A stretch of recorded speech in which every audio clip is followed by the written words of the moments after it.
بسم الله الرحمن الرحيم الحمد لله رب العالمين وصلى الله وسلم وبارك على سيدنا ومولانا محمد وعلى آله وصحبه وسلم تسليما كثيرا رب اشرح لي صدري ويسر لي أمري واحلل عقدة من لساني يفقه قولي أما بعد. I greet all of you the greetings of Islam. Assalamu alaikum wa rahmatullahi ta'ala wa barakatuh. This is your brother AbdulAzia Suraqah here in the ancient city of Fez. My family and I look forward to meeting all of you in the very near future, inshaAllah ta'ala. Here, currently in Fez, I'm teaching at the Madrasatu Nasim al-Ashar here in Fez, where I'm currently teaching the Shama'il al-Muhammadiyya of al-Imam Tirmidhi, which is a hadith text filled with prophetic narrations that discuss the detailed physical and moral qualities of the Prophet Muhammad ﷺ.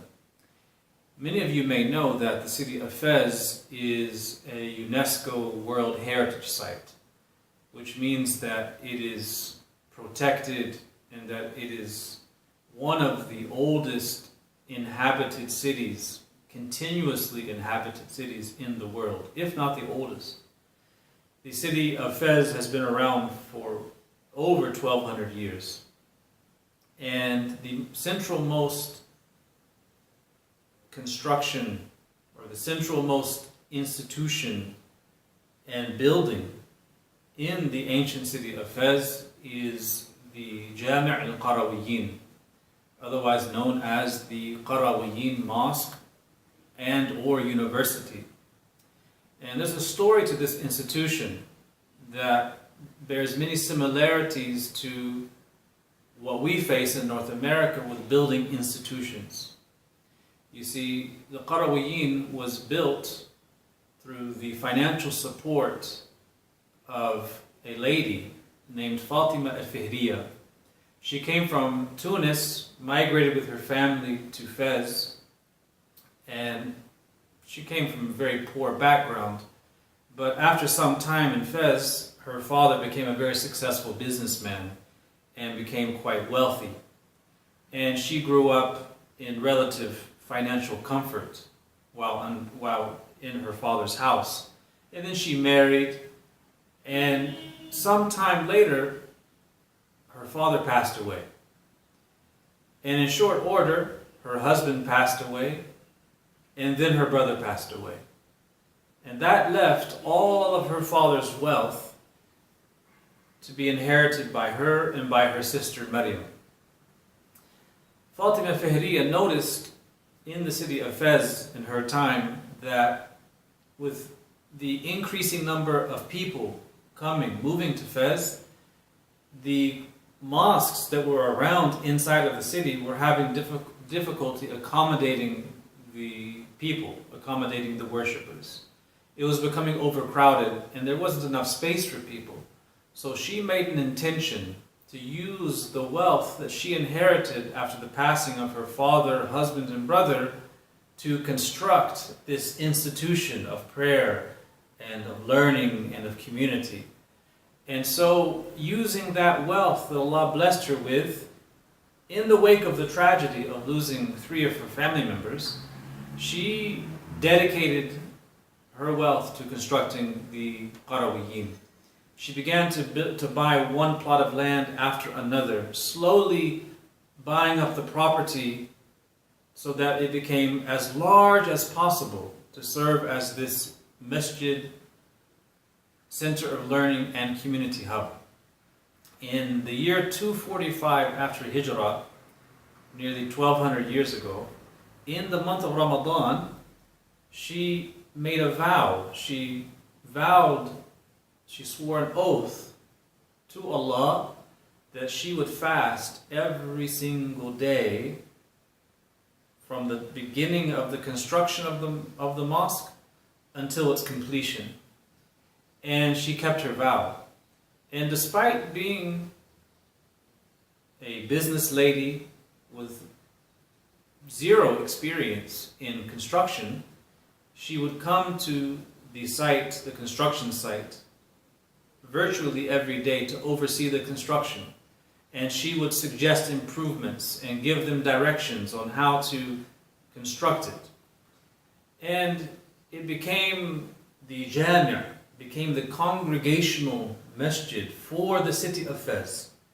And it became the center of learning for the city of Fez. And it went on to produce dozens and dozens of Islam's greatest scholars.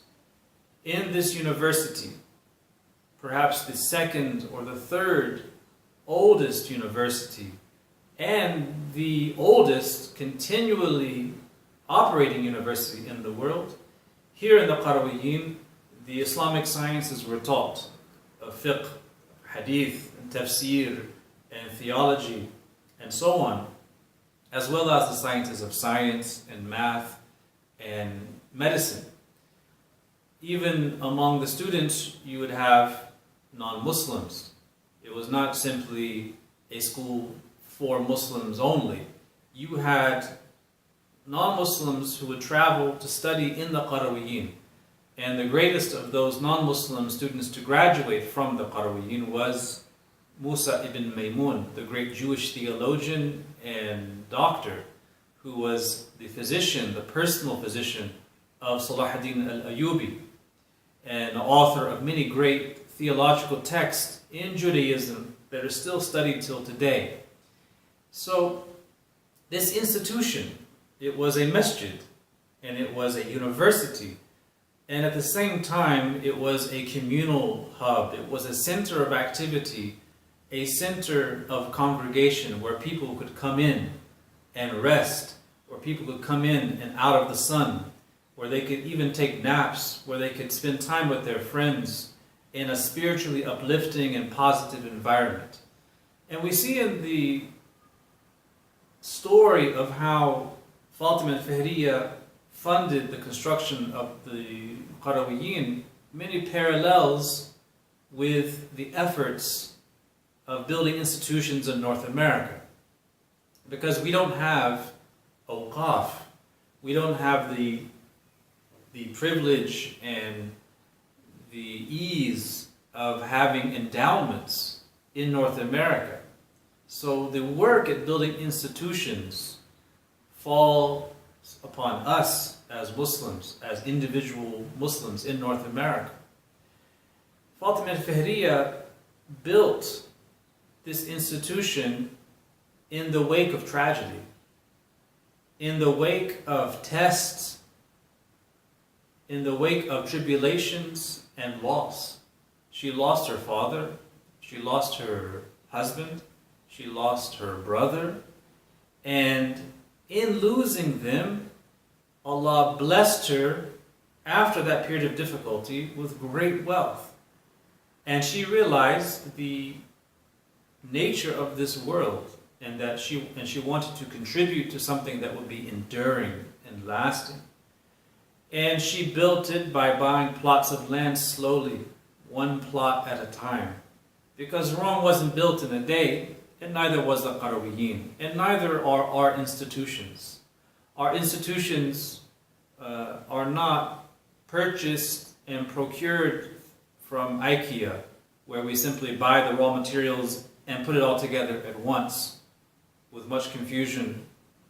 No, it is piece by piece. It is bit by bit. How many masajid do we have in North America, or centers of learning that started in the basements of teachers and then slowly grew into organic communities until masjids were constructed or buildings were purchased, and then the institution became flourishing for the broader community. We see that Fatima Al-Fihri bought one plot after another until she had enough land to build this institution of the Qarawiyyin. We also see that in building the institution, she didn't just make it into a masjid where people pray and leave. She built the institution and ensured that it would be a vibrant institution of learning and of community. This is the vital lesson for us in North America, that We do not seek to build simply a place to pray and leave. In the Muslim world, as many of you know, the masjid is often simply a place for coming in, offering your prayer, and then leaving. In North America, we don't have that luxury. The masjid becomes the place of prayer. It is the place of learning. It is the place of community. It is the place where we send our children. It is the place where we have programs for elders. It is the place where we organize events and organize charitable activities that extend beyond the community. It becomes the beating heart of any intentional community, as the sociologists call it. It is an intentional community. And any intentional community has to be built with the pure intentions and the efforts of individuals like Fatima Al-Fihri, who have come into wealth, whatever it may be, little or much, who give what they can to build an institution that endures, that brings with it and in it a very positive and beautiful Islam. An Islam of beauty, an Islam of health and vigor, vitality, a holistic Islam. An Islam that is warm and welcoming, that is not alienating. This is the task before us in building institutions in America. So that is the task before us in the Muslim Community Center of Greater Pittsburgh. So I invite all of you to do what you can, whatever Allah has facilitated, to contribute in building this institution that will endure as a positive and healthy, intentional community. And I ask all of you kindly for your prayers, for myself and for my family. And again, we all look forward to seeing you all and meeting you all very soon. Walhamdulillahi Rabbil Alameen. Wassalamu alaikum wa rahmatullahi ta'ala wa barakatuh.